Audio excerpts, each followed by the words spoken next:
Ancient stones hold secrets that refuse to be told. We are about to uncover 26 of the world's oldest unsolved mysteries, from vanished civilizations to monuments that defy explanation.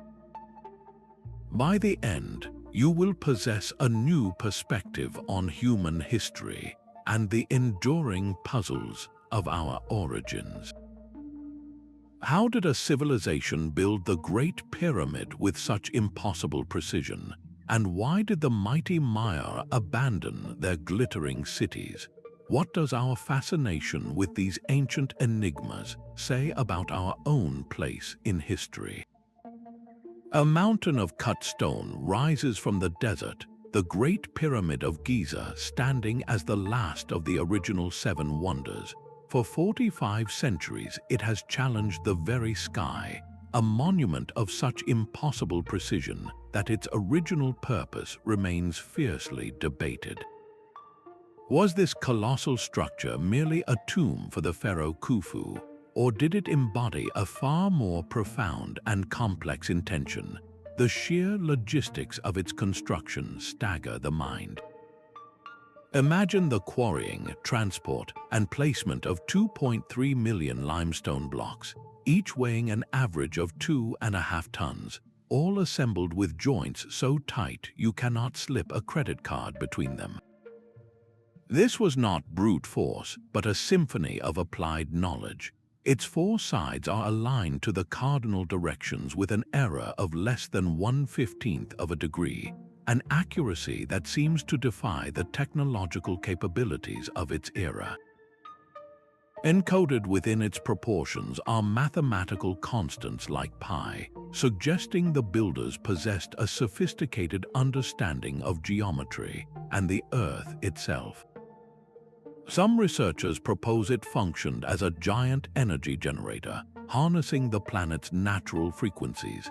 Others see it as a celestial observatory, its shafts pointing precisely to key stars in the ancient Egyptian sky. While Egyptologists like Mark Lehner have pieced together much of the human effort behind it, the pyramid's ultimate truth remains sealed within its silent chambers. It is a riddle carved in stone, a testament to a lost science that challenges our linear view of human progress. This architectural marvel compels us to look elsewhere, to another civilization that achieved the equally inexplicable. Far to the north, on the windswept Salisbury Plain, another stone puzzle stands against the English sky. Stonehenge rises from the earth, its colossal sarsen stones arranged in a circle that has captivated humanity for millennia. At the break of dawn on the summer solstice, the sun climbs perfectly over the heel stone, casting a beam of light into the heart of the monument. This was no accidental arrangement. The builders, a Neolithic people without written language or the wheel, achieved a celestial alignment that required generations of precise observation. The mystery deepens when we consider the stones themselves. The smaller inner blue stones were transported an incredible 150 miles from the Preseli Hills in Wales.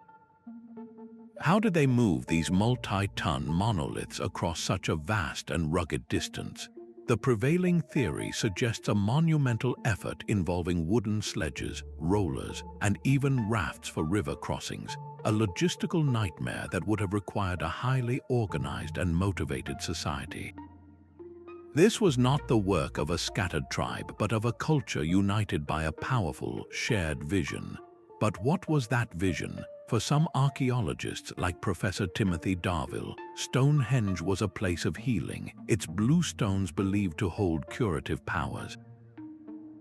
For others, it was primarily a celestial calendar, its alignments marking the solstices and eclipses to guide agricultural cycles and religious ceremonies. The discovery of ancient cremated remains also points to its use as a sacred burial ground for elite members of society. Recent surveys have revealed that Stonehenge was not alone. It was the centerpiece of a vast ritual landscape connected to the massive circular enclosure of Derinkuyu walls by a grand procession route. This was a complex ceremonial complex, a sacred stage for the living and the dead. The true purpose of Stonehenge likely wove all these threads together, ritual, astronomy, death, and healing, into a single tapestry of belief. Its silent stones are a testament to a communal effort so immense it defies easy understanding, a deep and enduring human need to connect our lives on Earth to the grand cycles of the cosmos. This same drive to create lasting monuments from single blocks of stone appears again, in a completely different part of the world. Deep within the steamy jungles of the Mexican Gulf Coast, 17 colossal stone faces stare out from the undergrowth with an unnerving silence. Carved from single, gargantuan blocks of volcanic basalt, the Olmec colossal heads are a gallery of ancient power. The civilization that created them, the Olmec, is often hailed as the mother culture of the Americas, the wellspring from which later societies like the Maya and Aztec would draw. Yet the heads themselves remain stubbornly mute on their own story. Each one is a portrait of immense individuality, with distinct facial features, expressions, and most strikingly, unique headgear that resembles protective helmets. Who were these people? Were they mighty kings, their helmets signifying authority on the ball court or battlefield?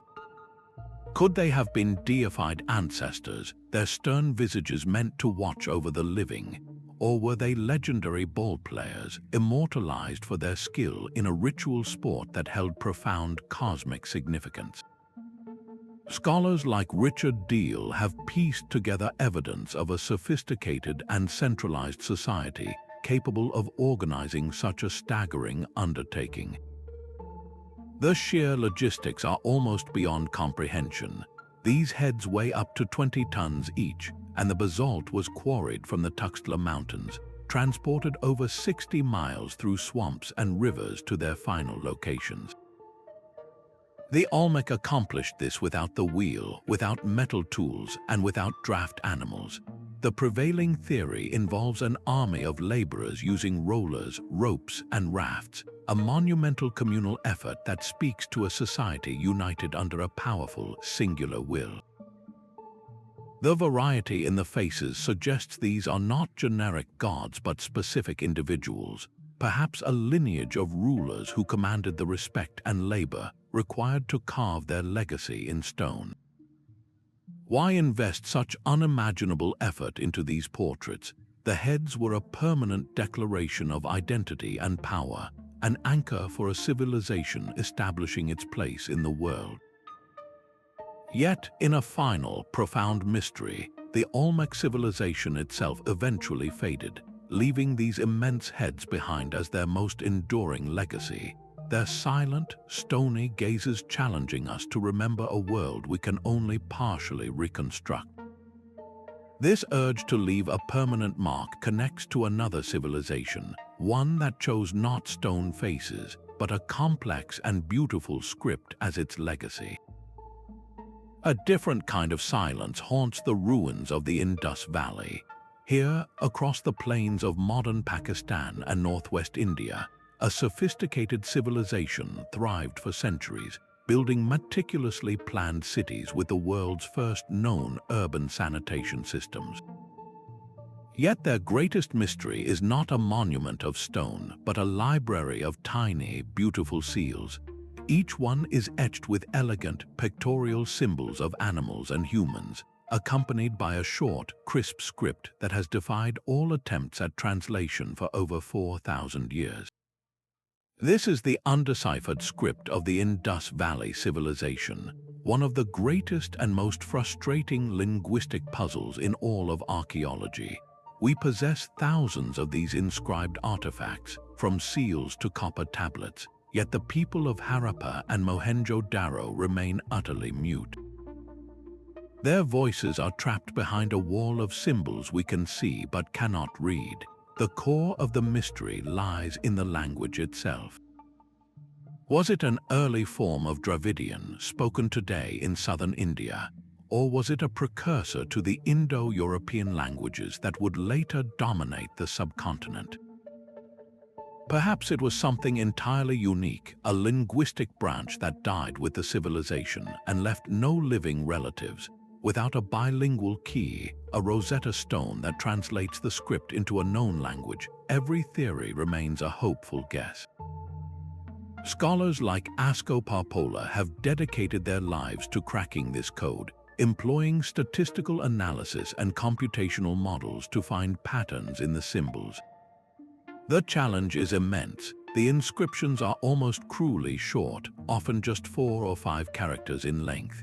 It is like trying to understand an entire novel by reading nothing but random, single-sentence fragments. This brevity fuels the debate over the script's very purpose. Were these marks simple identifiers for trade goods, the Bronze Age equivalent of a merchant's logo? Or did they encode names, titles, and administrative decrees? Could they have held religious or magical significance, brief incantations meant to protect a home or bless a journey? Without the key, we cannot know. We can admire their advanced urban planning, their standardized weights and measures, their vast trade networks that stretch to Mesopotamia, but we cannot hear their stories, their laws, or their poetry. The final, haunting layer of this mystery is the civilization's own disappearance around 1900 BCE. Did a shifting climate and the drying of the Saraswati River lead to a slow decline? Was there a catastrophic invasion, or did internal social collapse cause their cities to be peacefully abandoned? The script could hold the answer, a first-hand account of their own end.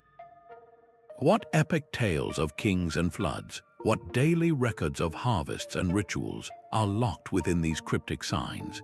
This profound linguistic void stands in stark contrast to a later civilization that left us vast libraries of text, yet whose own origins are wrapped in the mists of pure mythology.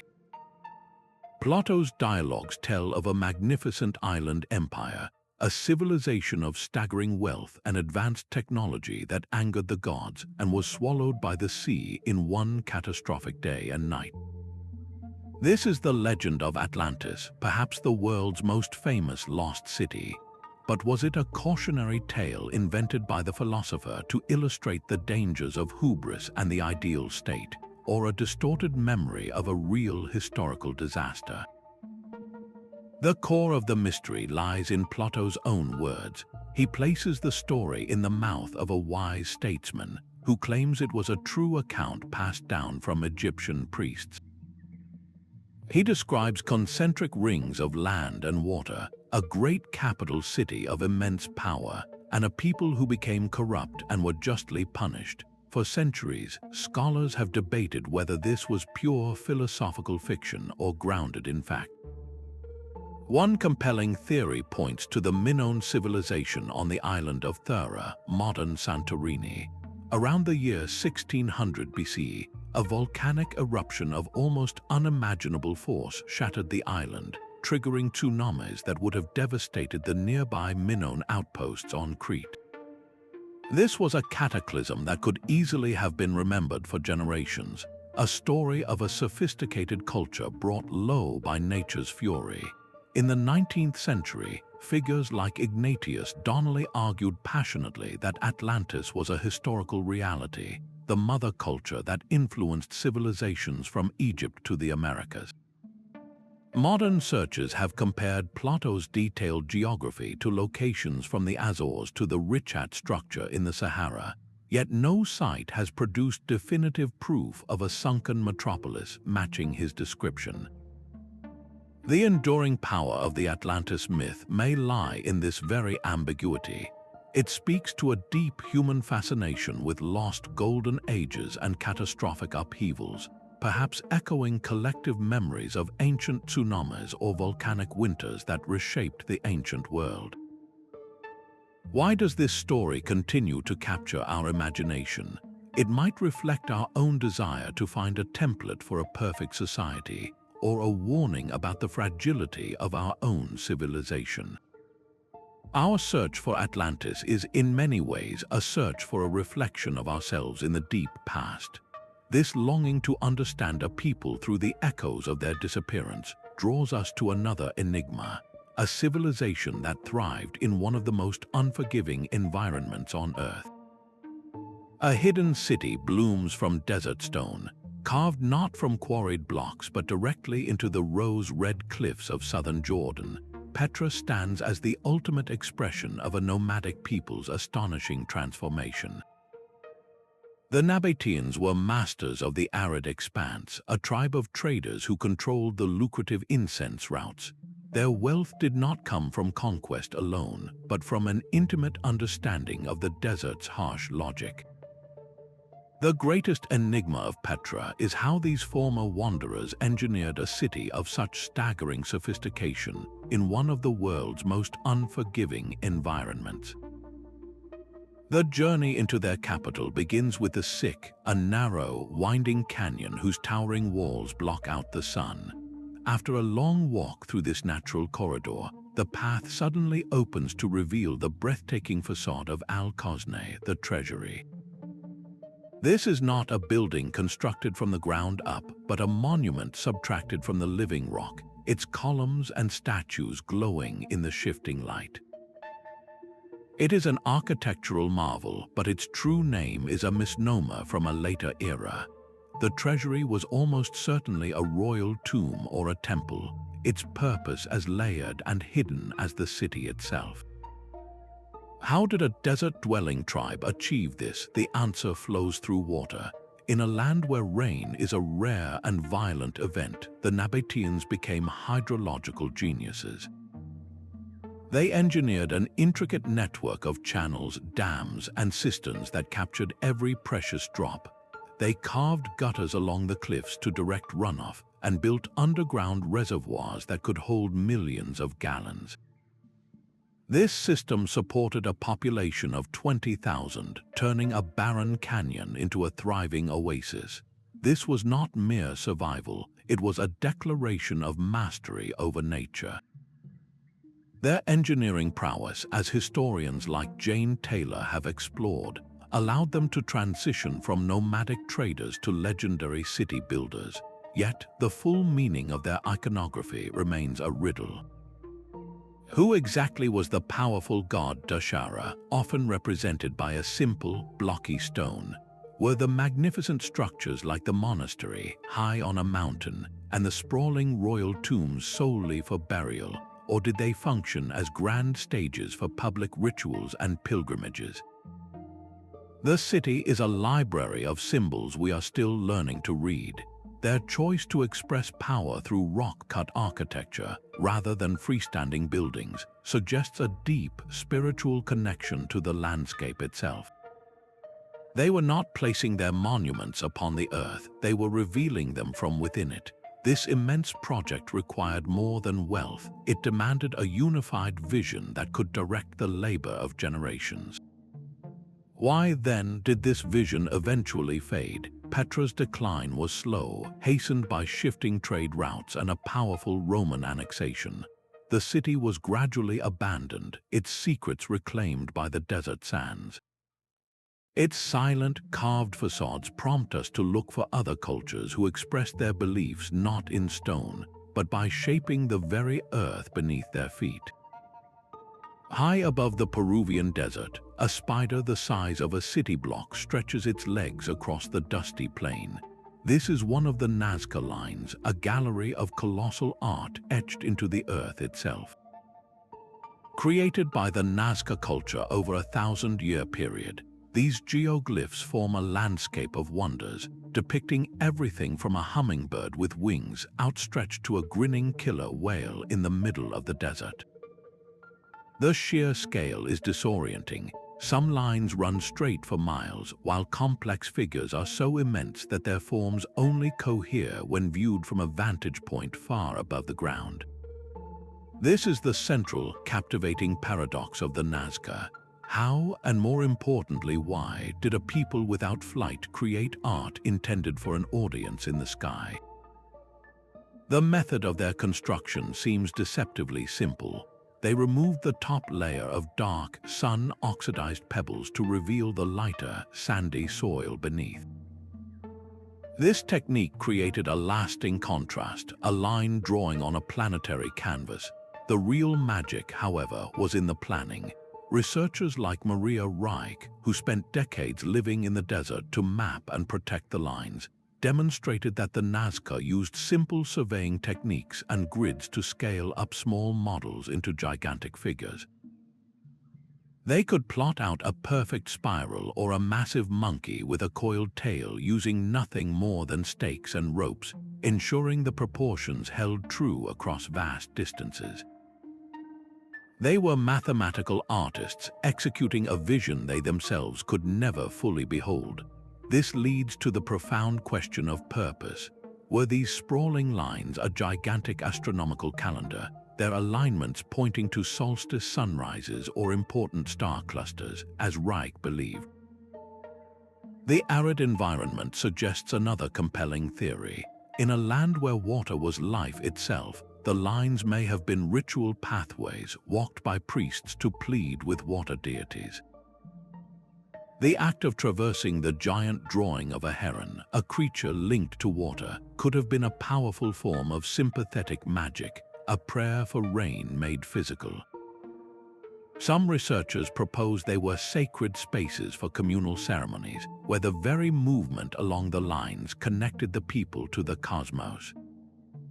Perhaps the most intriguing idea is that the lines were messages or offerings not to gods in the sky, but to the ancestors who they believed were watching from the mountaintops. The figures would have been visible from the surrounding foothills, a constant, sacred reminder of a connection between the world of the living and the realm of the divine. Why invest generations in art you cannot see? The answer may lie in a world view where the spiritual landscape was far more real than the physical one. The value was not in the viewing, but in the act of creation itself, a communal effort that affirmed their place in the universe. This desire to shape the earth for a higher power finds a strange parallel in another civilization that built not for the sky, but into the very heart of a mountain. The legend of the Minotaur, a monstrous half-man, half-bull trapped within an inescapable labyrinth, finds its roots in a very real and bewildering place. On the sun-drenched island of Crete, the Palace of Knossos rises not as a single building, but as a sprawling, multi-level complex of over 1,000 interlocking rooms.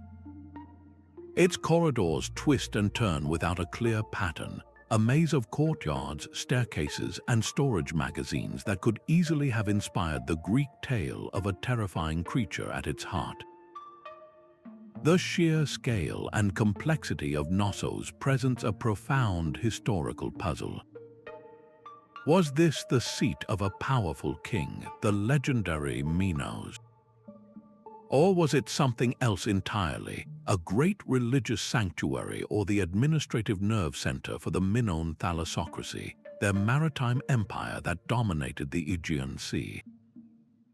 The man who first uncovered this wonder, Sir Arthur Evans, envisioned a peaceful, almost modern palace, and his controversial reconstructions, with their bright red columns and restored frescoes, brought the silent stones to life. Yet his interpretations are just one layer of the mystery. The Minoans left behind a written record, a script known as Linear A, that covers thousands of clay tablets. Like the Indus script, it remains completely undeciphered, locking away their economic records, their laws, and their prayers. We can see their world, but we cannot hear their voices. The architecture itself offers tantalizing clues. Light wells and open courtyards suggest a society that valued air and sunlight, while vast storage rooms, called magazines, held enormous ceramic jars for oil and grain, indicating immense wealth and centralized control. The vibrant frescoes that adorn the walls depict a world of grace and movement, with processions of offering bearers and scenes of bull leaping, where athletic youths somersault over the backs of charging bulls. This recurring bull symbolism is everywhere, leading many to speculate that the Minotaur myth is a folk memory, a distorted echo of Minoan rituals where the bull was a central, sacred figure. Perhaps the labyrinth was not a physical prison for a monster, but the complex palace itself, and the tribute of young Athenians sent to their doom was a mythological explanation for the very real power Crete held over its neighbors. How did this vibrant, seemingly unfortified civilization maintain such influence? Their power was based on the sea, a fleet so formidable that no walls were needed. Yet this golden age did not last. The cataclysmic eruption of the Thera volcano north of Crete likely triggered tsunamis and a volcanic winter that crippled the Minoan economy and led to their eventual decline and conquest. The ruins of Knossos are a powerful reminder that history and myth are often woven from the same thread, a theme that carries us forward to a civilization whose entire identity was built upon a foundation of divine myths and monumental stone. The echoing plazas of Tikal and Palenque stand as silent witnesses to one of history's greatest vanishing acts. For centuries, the Maya civilization flourished, building city-states of breathtaking scale, their pyramids piercing the jungle canopy and their astronomers charting the cosmos with staggering accuracy. They developed a complex calendar system, grasped the mathematical concept of zero, and left behind a rich hieroglyphic script. Then, around the 9th century, the heart of this vibrant world simply stopped beating. The great ceremonial centers were abandoned, the royal dynasties fell silent, and the jungle began its slow, patient reclamation. This was not an instant apocalypse, but a protracted and complex collapse that defies any single, simple explanation. The evidence points to a perfect storm of crises.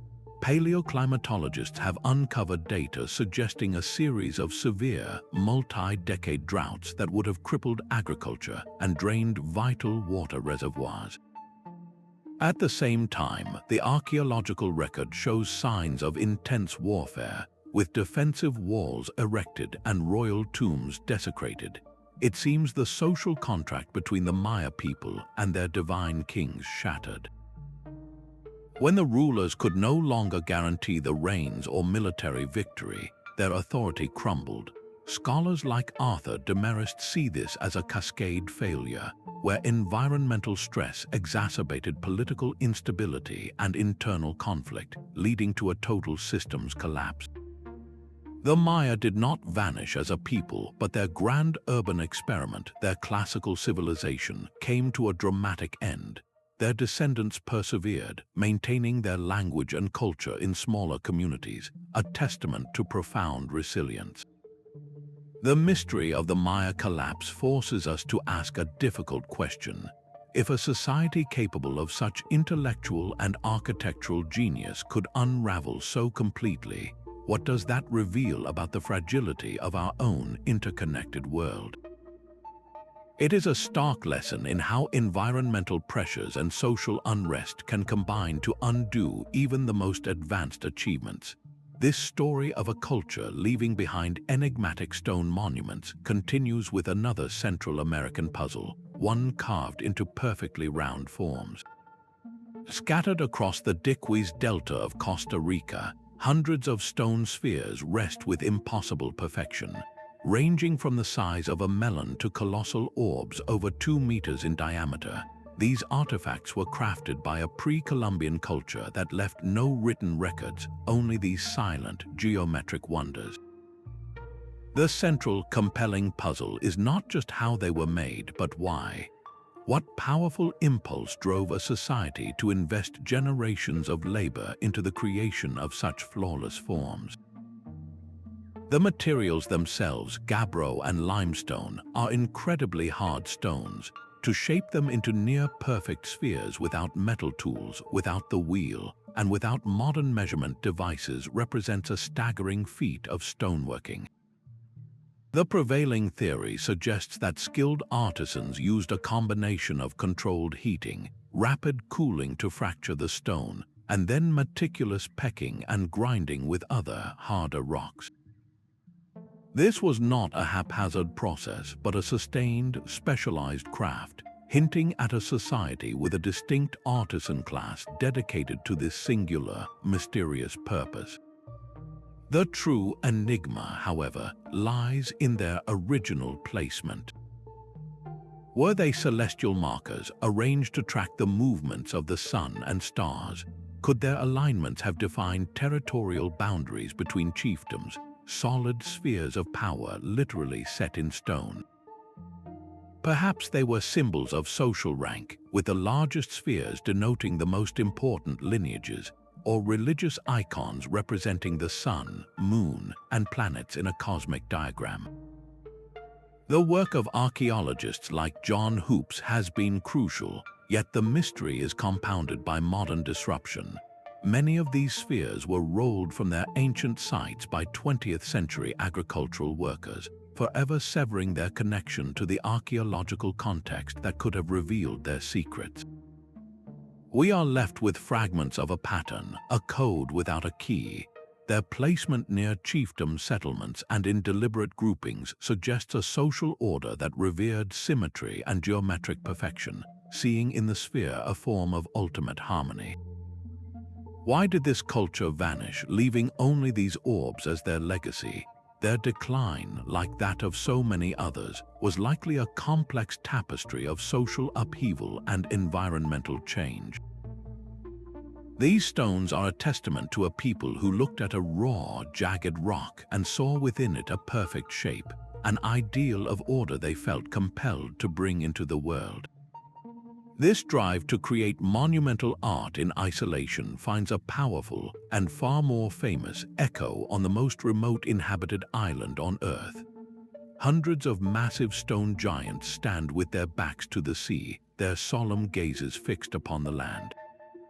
On the most isolated inhabited island on Earth, Easter Island, the Moai statues are a silent testament to a society that pushed its environment to the absolute limit.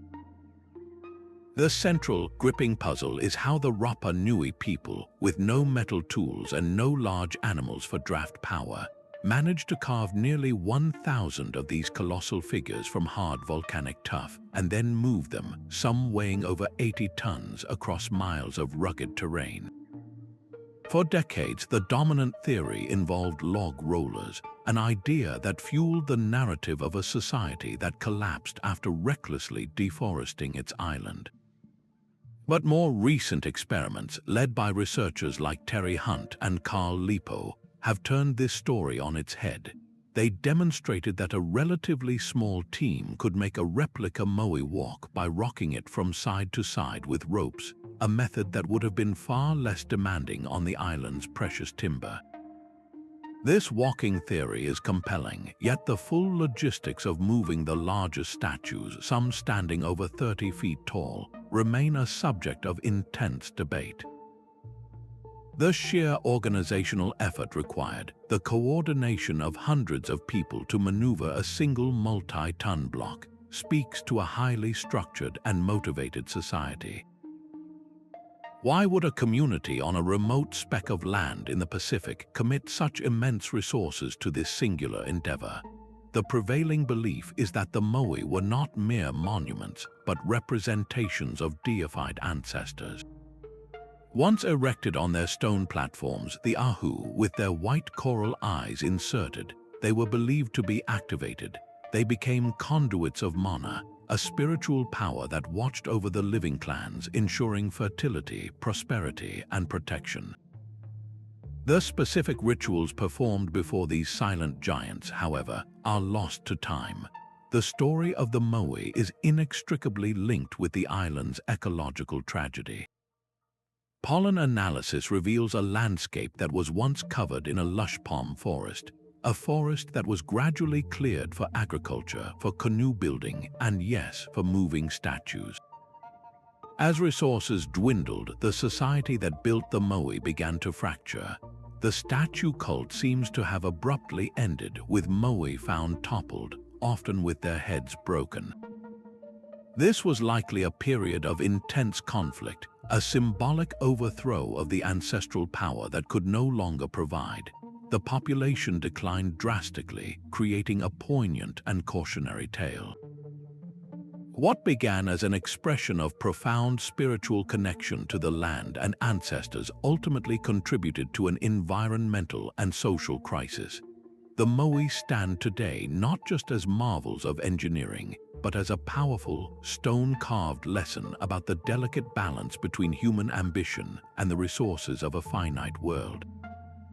This story of a people carving their legacy directly from the earth finds a strange parallel in another culture that chose to build not upwards, but to burrow deep into it, creating entire cities beneath the ground. Descending into Derinkuyu is like stepping into a world turned inside out. Deep beneath the haunting rock formations of Cappadocia lies an entire city carved from the soft volcanic tuff, a labyrinthine refuge extending an astonishing 18 levels into the earth. This was not a simple cave network, but a sophisticated, multi-level metropolis complete with living quarters, churches, storerooms, wine presses, and even stables for livestock, all hidden from the world above. The sheer scale is disorienting, a space capable of sheltering up to 20,000 people along with their essential supplies. Who were the master architects of this underground world? The mystery of its origin is as deep as the city itself. Some archaeologists point to the Hittites, a powerful Bronze Age empire, as the original builders, perhaps as early as 2000 BC. Others argue it was later expanded by early Christians seeking refuge from Roman persecution. The truth may be a complex layering of both, a shelter continuously modified and expanded by different civilizations over millennia, each adding to its defensive depth. The engineering solutions found here are a testament to profound foresight. How do you provide fresh air for thousands of people living in a sealed stone tomb? The builders carved more than 50 distinct ventilation shafts, some reaching all the way to the surface, ensuring a constant, life-giving flow of air to even the deepest chambers. They dug deep wells to tap into the underground water table, creating a self-sufficient water supply independent of the world above. The most dramatic defensive features are the massive, circular stone doors. These are not ordinary gates, but gigantic millstones, each weighing half a ton, that could be rolled into place to seal off entire sections of the city, passage by passage, in the event of an invasion. This was a fortress designed for long-term siege, a place where a community could vanish for months, completely isolated from whatever turmoil was unfolding on the surface. The existence of such an elaborate refuge, connected by tunnels to other underground cities in the region, hints at a landscape plagued by profound and persistent threats. Was it a defense against invading armies sweeping across the Anatolian plateau? Or was it a sanctuary from the extremes of a harsh climate, offering a stable, temperate environment against desert heat or bitter cold? The very choice to live so extensively underground speaks to a society that valued collective security above all else, a community that literally burrowed into the earth to preserve its way of life. Why would generations dedicate themselves to this monumental excavation? The answer must lie in a reality where the surface world was a place of constant peril, driving people to create their own hidden world of safety and ritual deep in the stone. This ambition to build a city of unimaginable wealth in a hidden, protected place finds a powerful echo in a very different kind of legend, one not of stone refuge, but of a city forged entirely from gold. Gold dust shimmered on the skin of a new ruler, a living statue of light preparing for a sacred plunge. This was the true El Dorado, the Gilded One, a Muisca chief whose initiation rite involved coating his body in gold dust and rowing to the center of Lake Guatavita, where offerings of gold and emeralds were cast into the deep. It was a ceremony of spiritual cleansing and connection to the gods, a ritual of immense cultural significance. Yet when Spanish conquistadors heard fragments of this story, they filtered it through a lens of insatiable greed, transforming a symbolic act into a literal quest for a city of unimaginable wealth. The historical mystery is a tale of two El Dorados, the indigenous ritual and the European fantasy, and the vast, dangerous gap between them. Chroniclers like Gonzalo Pizarro wrote of nightmarish expeditions through the Amazon basin and the high Andes, where thousands of men died from disease and starvation, lured ever deeper into the jungle by whispers of a golden king. They were chasing a phantom, a misunderstanding born from their own desire to find another empire as rich as the Aztec or the Inca. The reality was the Muisca Confederation in the Colombian highlands, a sophisticated but decentralized society of chiefdoms renowned for their masterful goldworking. They produced breathtaking artifacts, but they lived in towns, not a single, sprawling metropolis paved with gold. The legend's immense power, however, reshaped the map of South America, driving exploration, founding new colonies, and fueling centuries of conflict and exploitation. What does this enduring search truly reveal? It speaks volumes about the catastrophic collision of two worlds, one seeking spiritual meaning, the other only material wealth. It shows how easily human ambition can project fantasies onto the unknown, hearing what it wants to hear in the stories of other cultures. The quest for El Dorado was never really about finding a city. It was about the desperate, often destructive, hope that somewhere a place of easy riches awaited. This pursuit of a mirage stands in stark contrast to the very real and still unexplained fall of a powerful, centralized empire that did possess immense treasures. Across the Mississippi River from modern St. Louis, a city of earth once rose against the sky. Cahokia was the beating heart of North America, a sprawling metropolis of mounds and plazas where 10,000 people lived and traded. At its center stood the Colossal Monk's Mound, a towering earthen pyramid larger at its base than the Great Pyramid of Giza. This was not a city of stone, but of soil, painstakingly built basket by basket into a landscape of power and ceremony. Then, by the 1400s, the heart of this vibrant world fell silent. The Grand Plaza emptied, the homes were abandoned, and the great mounds were left to the elements. Why would a society that had achieved such prominence simply walk away from its greatest creation? The silence of Cahokia is one of the continent's most profound archaeological puzzles. Researchers like Timothy Pocketat point to a cascade of environmental pressures. The city's location on the Mississippi floodplain was both its blessing and its curse, providing rich soil for corn agriculture, but also making it vulnerable to catastrophic flooding.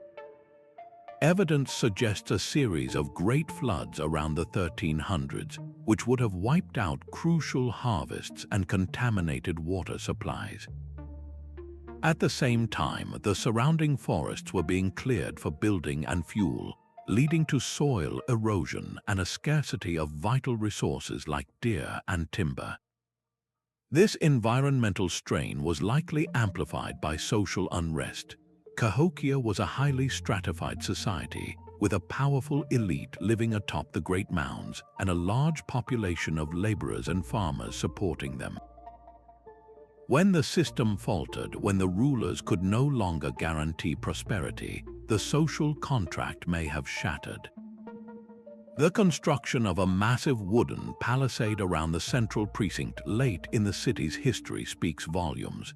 It is the archaeological signature of a society turning inward, building walls to protect itself from a threat that was perhaps external, but may have been internal. The people did not vanish, they simply dispersed, carrying their culture and knowledge with them to form new communities along the river valleys. The mounds of Cahokia stand as a powerful lesson in the delicate balance between human ambition and the environment. A city built from the earth itself was ultimately reclaimed by it, a reminder that even the grandest urban experiments are subject to the forces of nature and the choices of their people. This story of a great civilization leaving behind silent mounds of earth finds a parallel in a culture that left behind something far more puzzling, a library of knowledge that no one can read. Centuries before the first stone was laid at Giza, a society on the small Mediterranean islands of Malta was undertaking a project of staggering ambition.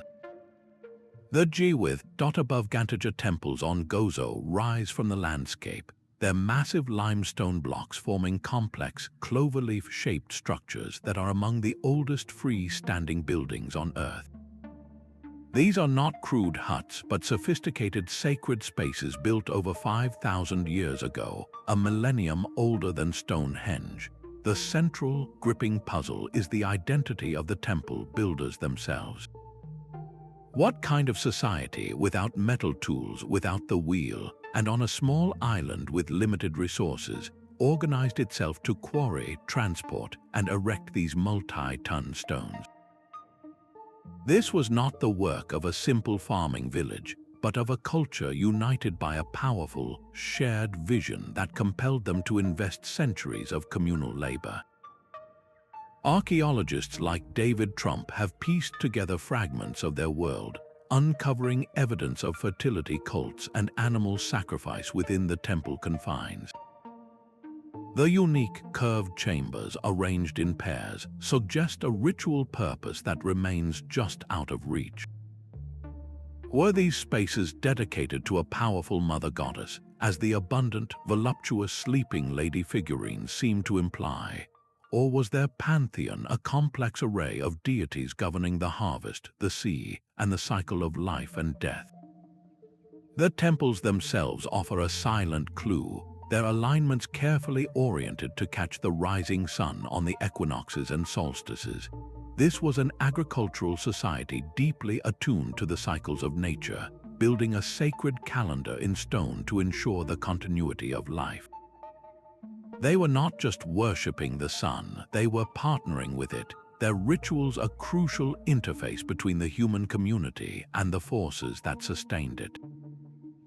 Why then did this vibrant temple building culture vanish? Their civilization seems to have collapsed around 2400 BC, leaving no clear successor, no written records, and no obvious cause. Did a prolonged drought strain their fragile island ecosystem? Was there an internal social revolt against the priestly class that directed this monumental labor? Or did an external invasion sweep away their unique identity? The silent, empty temples stand as their primary legacy, a testament to a people who expressed their deepest beliefs not in words but in the enduring language of stone. This same drive to shape the landscape for the dead rather than the living appears in the vast burial mounds that dot the coastlines of northern Europe. Deep within the granite quarries of Aswan, a colossal shaft of stone lies captive in its bedrock, a project frozen in time. This is the unfinished obelisk, a monument that, if completed, would have soared to a height of nearly 130 feet and weighed an astonishing 1,200 tons. Its sheer scale is a declaration of pharaonic ambition, a glimpse into the absolute limits of ancient Egyptian engineering. Yet it is also a powerful testament to human fallibility, for a catastrophic crack running through the granite forced its abandonment, leaving it forever attached to the earth from which it was born. This massive stone canvas provides archaeologists with an unparalleled textbook on ancient stoneworking. The surrounding bedrock is still scarred with the trenches cut by teams of laborers who used nothing more than balls of dolerite, a stone harder than granite, to painstakingly pound away the matrix. We can see the very slots they carved, intended for water-soaked wooden wedges. As the wood expanded, it would have created enough pressure to cleanly split the obelisk from its base, a brilliant application of simple physics. The question that hangs over this site is as heavy as the obelisk itself. Why was such a monumental investment of labor and resources simply left behind? Some Egyptologists point to the telltale crack, a fatal flaw in the stone that rendered the entire project useless. Others speculate it was commissioned by the powerful female pharaoh Hatshepsut, and that work ceased abruptly upon her death, a victim of political shift and the systematic erasure of her legacy by her successor. This single stone tells a story far more complex than that of a finished pyramid. It reveals the immense risk inherent in every monumental project, the thousands of hours of skilled labor that could be wiped away by a single fracture in the stone or a change in the royal court. These obelisks were not merely decorative, they were needles of stone dedicated to the sun god Ra, symbols of a direct connection between the pharaoh and the divine. The unfinished obelisk is a raw, uncensored look at the brutal practicalities behind the iconic skyward points we admire today, a reminder that for every success, there were likely many such failures now lost to time. This snapshot of ancient construction, halted by a simple flaw in the material, stands in stark contrast to structures in another part of the world, where stone was not just cut, but seemingly fused by an impossible heat. High on a Scottish hilltop, the stone ramparts of an Iron Age fort have been transformed into something otherworldly. The rocks are not merely charred, but fused into a solid, glassy slag, as if a dragon's breath had swept across the battlements. This is the mystery of the vitrified forts, a phenomenon that has baffled investigators since the 18th century. The central, burning question is how ancient builders achieved temperatures fierce enough to melt stone, and more puzzlingly, why they would do it. Was this a deliberate act of construction, or the scar tissue of a catastrophic event? To vitrify rock requires a sustained inferno of around 1100 degrees Celsius, a heat far beyond that of a typical bonfire. Simple timber palisades could never generate such intense, consistent thermal energy. Researchers have conducted experiments suggesting the builders may have intentionally designed the forts as massive kilns, perhaps by layering stone walls with timber lattices and combustible materials. When set ablaze, this complex structure could have channeled heat in a way that literally melted the fort's own defenses. But to what end? One theory posits it was a desperate defensive measure, a final act to turn a crumbling stone wall into a single, impenetrable sheet of fused rock against an overwhelming enemy. Yet the vitrified sections are often uneven, and such a fire would have left the fort indefensible during the process. Another, more chilling possibility is that this was ritual destruction. Perhaps when a chieftain died or a dynasty fell, the community symbolically purified the fortress by fire, sealing its power within a tomb of glassy stone. The widespread distribution of these sites across Scotland and into Europe indicates this was a known, if terrifying, practice among certain Celtic tribes. The glazed walls stand as a permanent question about a period of intense warfare or profound spiritual belief, where the line between destruction and creation was deliberately blurred by fire. This mastery of extreme heat finds a parallel in another ancient craft, one that used fire not to destroy stone, but to transform earth itself into objects of beauty and power. From a 2,000-year-old shipwreck off the Greek island of Antikythera, a lump of corroded bronze and wood was salvaged, its true nature hidden for decades. When it was finally cleaned and studied, it revealed a complexity that shattered our understanding of ancient technology. This was the Antikythera Mechanism, an intricate clockwork device of at least 30 interlocking bronze gears, a genuine analog computer from the 1st or 2nd century before the Common Era. Its purpose was to model the cosmos, predicting the positions of the sun, moon, and planets with a precision that would not be matched for over 1,000 years. It could forecast eclipses and even track the 4-year cycle of the Olympic Games. This was not a tool for navigation, but a sophisticated demonstration of philosophical and scientific principles, a portable universe made of bronze and ingenuity. The identity of its creator is one of its greatest secrets. Could it have come from the legendary workshop of Archimedes in Syracuse, whose lost writings hinted at such mechanical planetaria? Or was it the work of the astronomer Posidonius on the island of Rhodes, where the ship itself may have originated? The mechanism implies an entire Hellenistic tradition of precision engineering, a school of thought that viewed the universe as a complex, predictable machine. Researchers like Derek de Solla Price spent decades painstakingly reconstructing its gearing system, revealing a device of stunning intellectual ambition. Yet this very existence raises a profound and haunting question. Why was such a brilliant technology not further developed, shared, or built upon? How could knowledge this advanced be lost for so many centuries?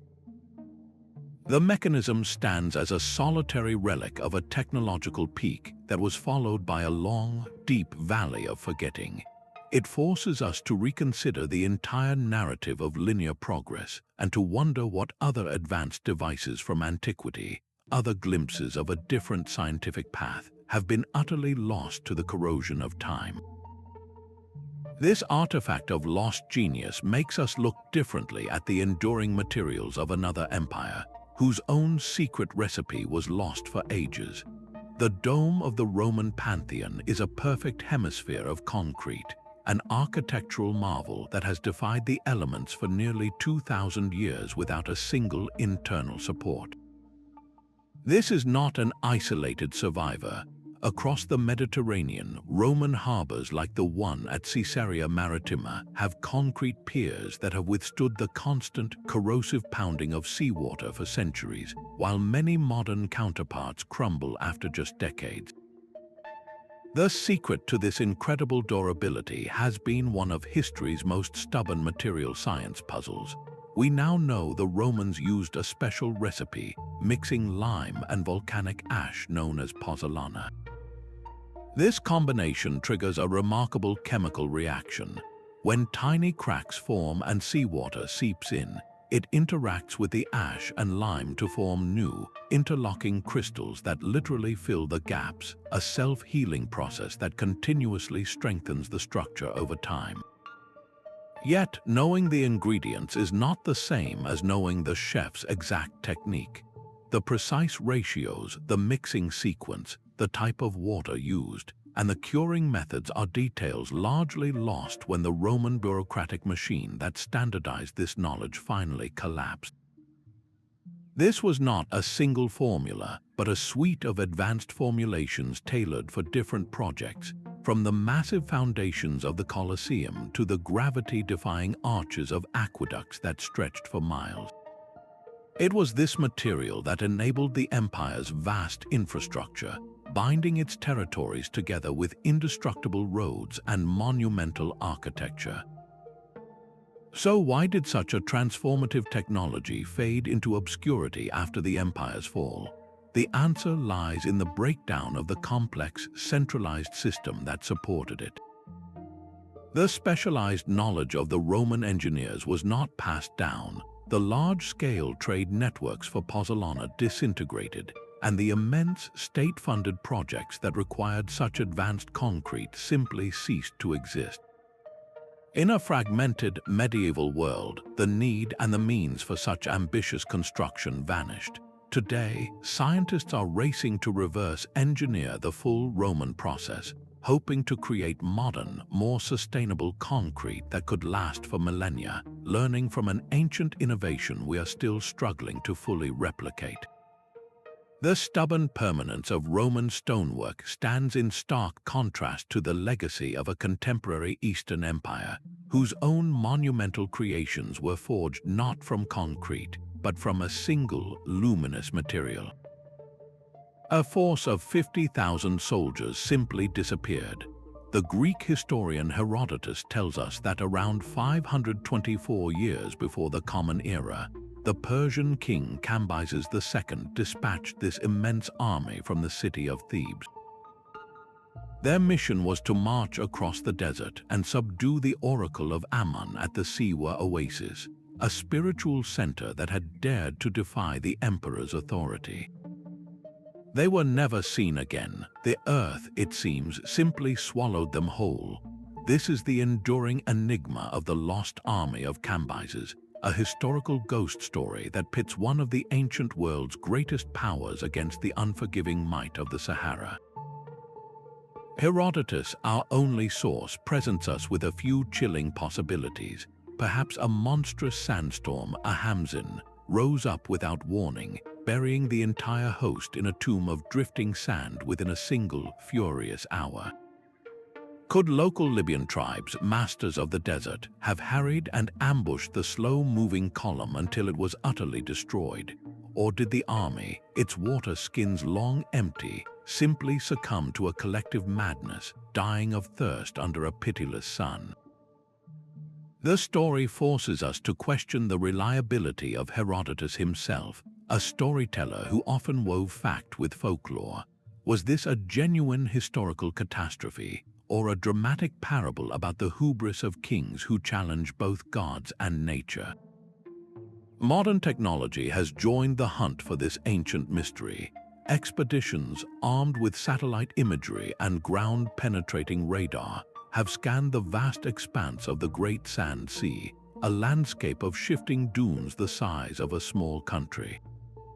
They search for any anomaly, a concentration of metal, a fragment of a weapon, or a single Persian arrowhead that could mark the final resting place of the host. The desert, however, guards its secrets with a formidable permanence.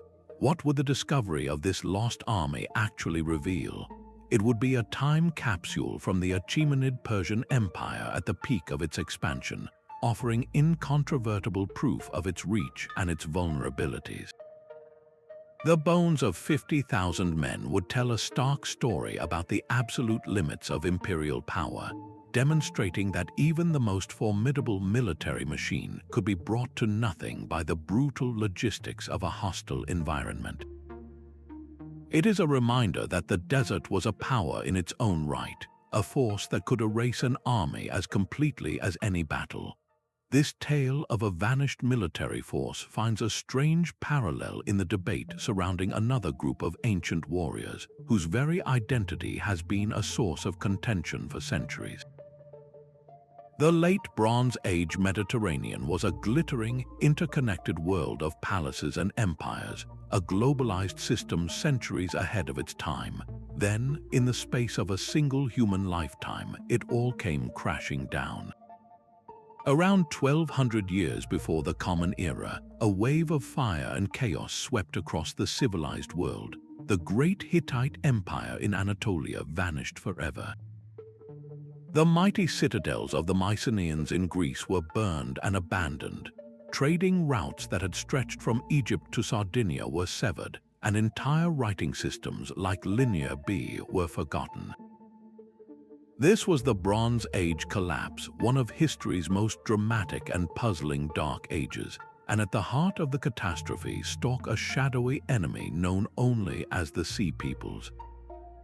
We know them almost exclusively from the records of their victims. The walls of Pharaoh Ramesses III's mortuary temple at Medinet Habu are covered with vivid, desperate scenes of a great naval battle. The inscriptions boast of his victory against a chaotic coalition, naming groups like the Peliset, the Shekelesh, and the Denyen. These were the peoples of the sea, but the Egyptians never tell us where they came from. Their origins are the central, burning question. Were they a confederation of displaced groups, refugees from a collapsing world who turned into a predatory horde? Could they have been raiders from the Aegean, from Anatolia, or even from the coast of Italy, set in motion by a chain reaction of famine and unrest? The names offer tantalizing but unproven clues. The Peliset are widely thought to be the Philistines, who later settled on the coast of Canaan. The Shekelesh might have come from Sicily, and the Denyon could be connected to the Greek Danaoi. Yet these are educated guesses, pieces of a puzzle that refuses to form a complete picture.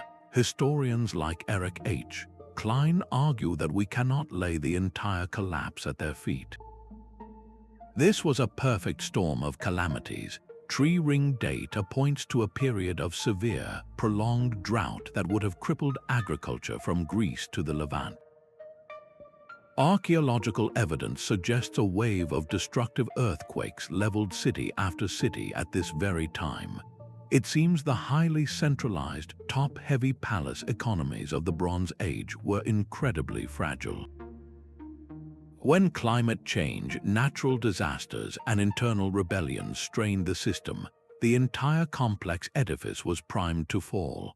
The Sea Peoples may not have been the cause of the collapse, but rather a symptom of it, desperate migrants caught in the same catastrophic current that was drowning the Old World. They were both the product of the collapse and the final, violent blow that ensured it was total. How could such a sophisticated international order disappear so completely? The loss was profound. The art of writing was lost in Greece for centuries. Grand-scale architecture and art vanished. The world shrank into isolated, impoverished villages. This dramatic regression forced humanity to start again in many ways, forging new tools and new societies from the ashes. Out of this crucible of chaos, the Iron Age was born. The Sea Peoples themselves melted back into the shadows, leaving no written accounts, no cities, and no kings' lists. They are a permanent reminder that history is not only written by the victors, but can be utterly reshaped by forces that leave almost no trace of their own story.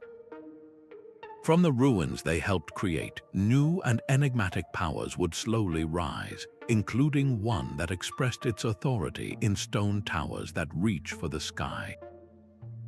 Rising from the Sardinian landscape like ancient stone sentinels, the Nurag present a landscape of unanswered questions. Thousands of these beehive-shaped towers, built from massive basalt blocks without any mortar, stand as the sole legacy of the Nuragic civilization, a people who dominated the island for centuries during the Bronze Age. Their sheer number is the first great puzzle. Why would a society invest such immense labor in building so many of these complex structures, some simple and solitary, others sprawling into multi-towered fortresses with connecting walls and central courtyards? The most compelling theories suggest they were not one thing, but many. A single tower might have served as a fortified home for a local chieftain, its imposing height a clear symbol of authority over the surrounding valley. The larger complexes, with their labyrinthine corridors and thick walls, could have been defensive strongholds, places of refuge for the entire community during times of conflict. Yet the discovery of ritual artifacts and sacred wells within some Nurag points to a religious function, perhaps as centers for ancestral worship. This was likely a society where power, defense, and spirituality were completely intertwined, the stone towers serving as the physical heart of a highly organized tribal world. Without any deciphered written records, we cannot hear their laws or their poetry. We can only study the silent stones and the small, eloquent bronze figurines they left behind.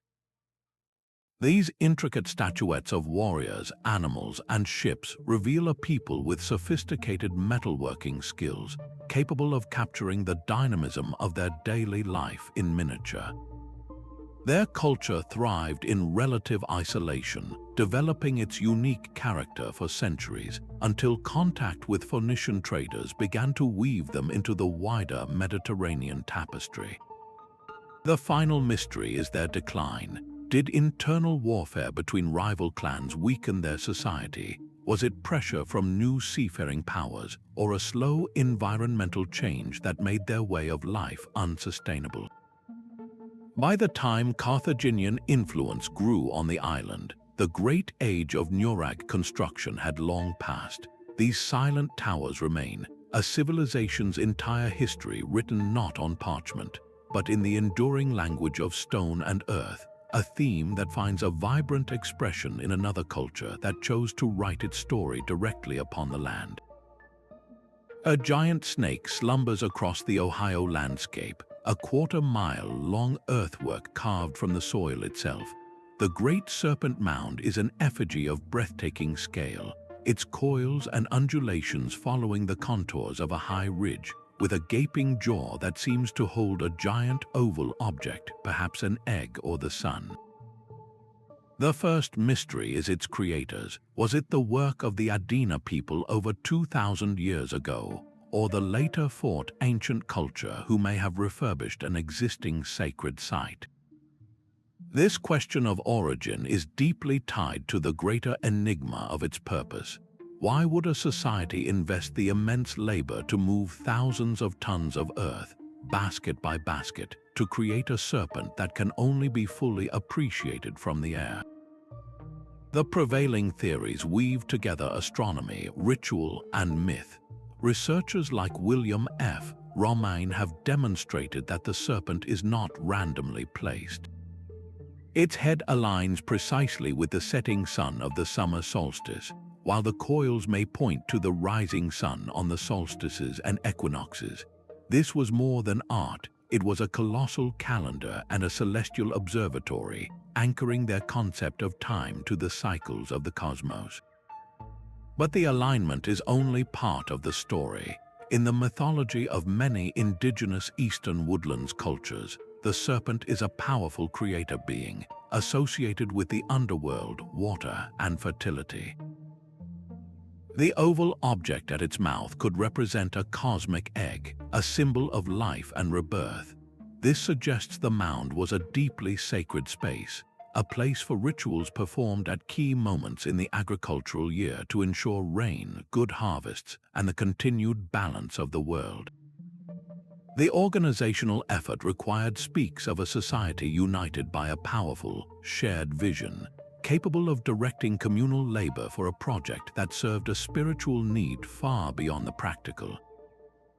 What specific stories were told here? What ceremonies performed as the sun set in alignment with the serpent's head? The mound is a permanent prayer in the earth, a mapping of a cosmic world view onto the very land they inhabited. This practice of creating monumental earth art, of shaping the landscape to reflect belief, connects directly to the next great mystery, one found not in the rolling hills of Ohio, but in the vast, arid plains of a southern continent. High on the barren Altiplano of Bolivia, a different kind of earth art exists on an almost unimaginable scale. The Nazca Lines are a web of thousands upon thousands of perfectly straight paths, etched into the high desert, creating a geometric network that sprawls across an area larger than the entire nation of Israel. This is not a collection of animal figures, but a landscape transformed into a vast grid of lines, some running for over 20 kilometers in unerringly straight paths. They radiate from central points like spokes on a colossal wheel, covering more than 22,000 square kilometers in a display of communal effort that dwarfs even the famous Nazca geoglyphs. The sheer physical challenge of their creation is the first layer of the mystery. This work was done at an altitude of over 12,000 feet, where the air is thin and the sun is relentless, by indigenous cultures that predated the Inca Empire. How did they maintain such perfect straightness across such vast, uneven distances, navigating hills and valleys without modern tools? The method was likely deceptively simple, involving the removal of the dark, oxidized surface stones to reveal the lighter, sandy soil beneath, creating a lasting contrast. But the vision and coordination required to plot these lines across an area the size of a small country speaks to a society with a powerful, shared purpose and a deep, generational commitment to a single, overwhelming project. Unlike the enclosed figures of Nazca, the Nazca Lines are almost exclusively straight, suggesting a completely different cultural logic. What was the ultimate goal of this immense terrestrial web? One compelling theory is that these were sacred pilgrimage routes, physical pathways connecting villages to holy sites, perhaps mountain peaks revered as deities or apus. Walking these lines could have been a form of spiritual practice, a ritual journey across a sacred geography. Others see them as astronomical sightlines, their trajectories pointing to the rising and setting of the sun, moon, or specific stars on key dates of the ceremonial calendar. They could also have served as a massive territorial marker, a way for clans to define their space and their connection to the land in a visible, undeniable way. The lines may even have been practical navigation aids, a giant map etched into the earth to guide trade caravans across the featureless, wind-swept plains. Their true meaning is a composite of all these ideas, ritual, astronomy, and social organization woven into a single grand design. Why invest generations in such an endeavor? The lines are a profound expression of a human need to impose order on the vastness of nature, to create a permanent record of belief and belonging that would outlast any individual life. They are a testament to the power of communal memory and shared vision, a network of meaning written directly upon the land itself, connecting people to their world in a way we can still see, even if we can no longer fully understand. This same drive to build a community based on a powerful, shared vision finds a legendary echo in the foundation of a city that would become an empire. The legend of Rome's birth is written in blood and brotherhood. Twin boys, Romulus and Remus, cast into the Tiber River, are saved and suckled by a she-wolf before being raised by a shepherd. As men, they decide to found a city, but a bitter quarrel over its location leads Romulus to kill his brother, becoming the sole founder of Rome on the Palatine Hill. This powerful myth, however, is a tapestry woven with both poetic fiction and historical threads. The core historical mystery lies in separating this epic story from the actual, far less dramatic process known as Cynocism. This was not a single act of foundation by a lone hero, but a slow, complex merging of separate Iron Age villages scattered across Rome's famous Seven Hills. Over generations, these small communities of Latins and Sabines negotiated, traded, and likely fought, eventually deciding to unite their fates into a single urban entity. The legend provides a clean, dramatic origin, but the reality was a messy political and social evolution. Archaeologists like Andrea Carandini have unearthed post holes and sections of wall on the Palatine Hill dating to the middle of the 8th century before the Common Era, evidence of a fortified settlement that intriguingly aligns with the traditional founding date of 753 BC. They have found the remains of an early royal residence and a temple dedicated to Vesta, the goddess of the hearth, suggesting the early formation of a centralized state. Yet the figure of Romulus himself remains stubbornly in the realm of myth. There is no contemporary inscription, no tomb, no definitive proof that he was a single historical person. He is more likely a composite character, a symbolic representation of the ambitious and often brutal early kings who consolidated power. So why did this particular story, with its fratricidal foundation, become so central to Roman identity? The myth served a crucial purpose. It legitimized core Roman values from the very start. The she-wolf symbolized fierce martial strength and nurturing protection. The conflict with Remus underscored the absolute primacy of the state over individual ambition, a lesson in ruthless civic duty. It explained their origins as a people chosen by the gods, descended from the Trojan hero Aeneas, giving them a pedigree equal to that of the Greeks. The persistence of this foundation myth reveals a profound truth about ancient societies. They constructed their origins not as we would with clinical historical accuracy, but as a form of collective memory designed to inspire loyalty, justify authority, and encode cultural ideals. How does this compare to the story of Theseus founding Athens or the divine mandate given to Chinese emperors? The pattern is universal. The past was a tool to shape the present. The story of Rome's beginnings is a powerful reminder that history is rarely a simple record of events. It is often a carefully curated blend of fact and purposeful fiction, a narrative crafted to build an empire in the minds of its people long before its boundaries were drawn on any map.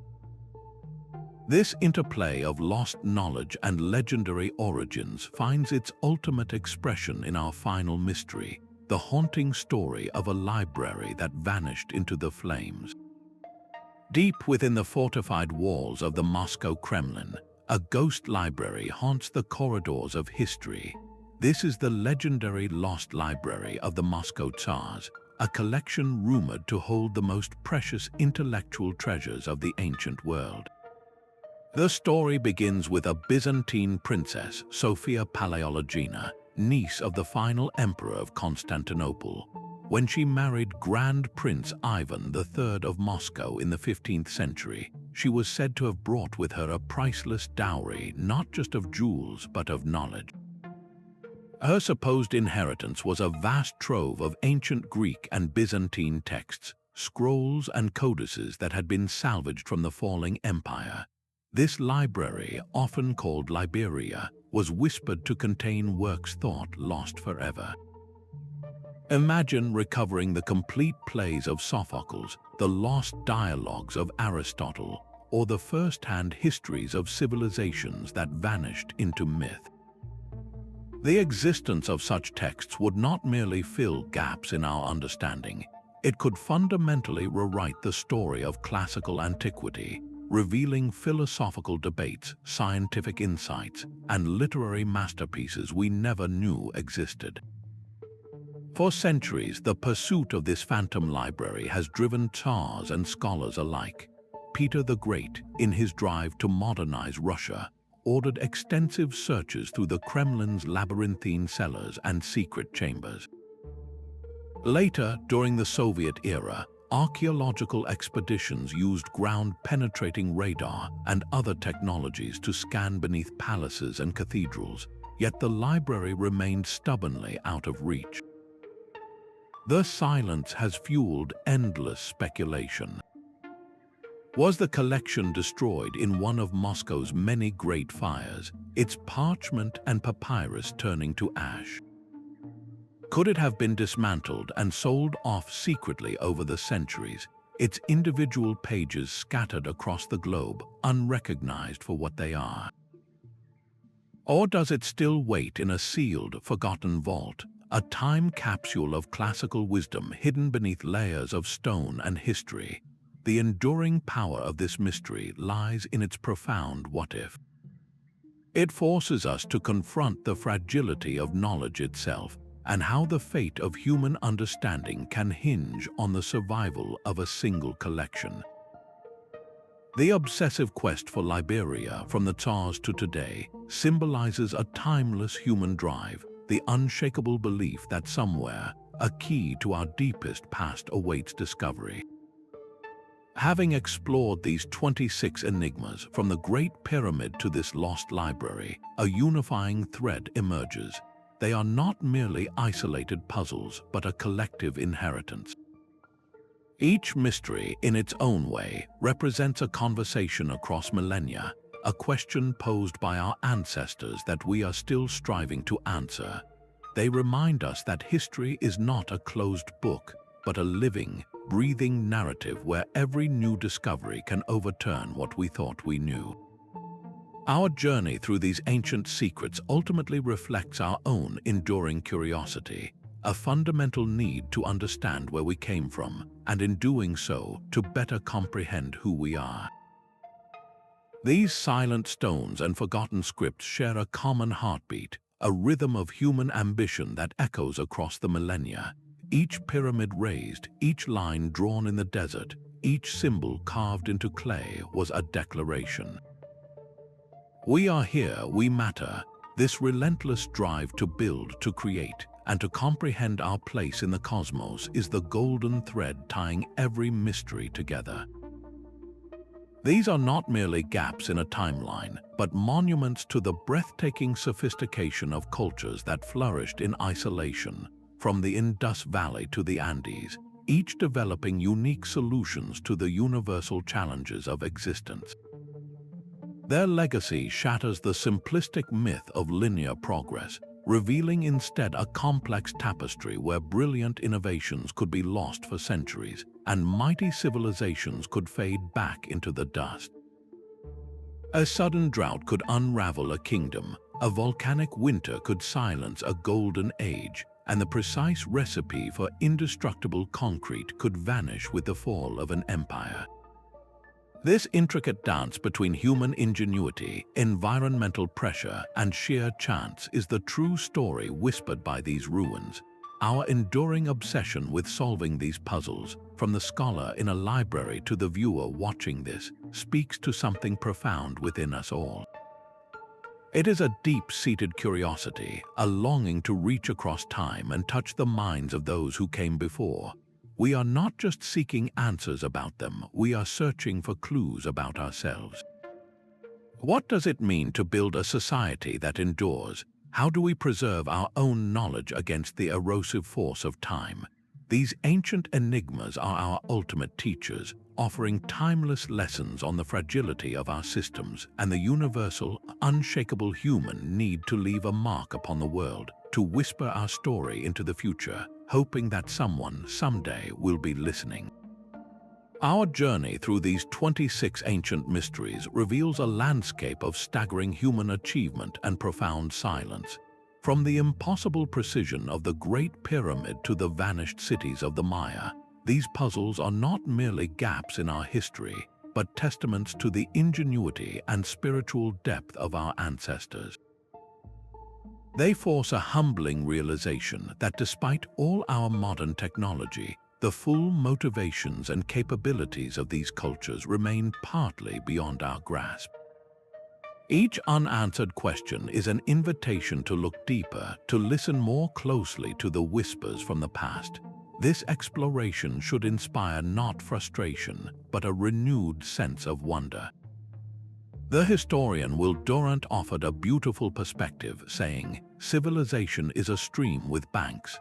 The stream is sometimes filled with blood from people killing, stealing, shouting. But on the banks, people continue to build, love, and create. These monuments, these scripts, these earthworks, they are the creations on the banks. They represent the enduring human drive to make meaning, to connect with the cosmos, and to leave a mark that outlasts a single lifetime." Let this be a call to ongoing discovery, whether through the careful work of archaeologists, the sharp eye of new technology, or simply our own curious inquiry. We would love to hear which of these mysteries captivated you the most. Share your thoughts in the comments below and subscribe for more journeys into the hidden corners of history. The past is not a closed book, but a living narrative full of whispers waiting for someone to listen.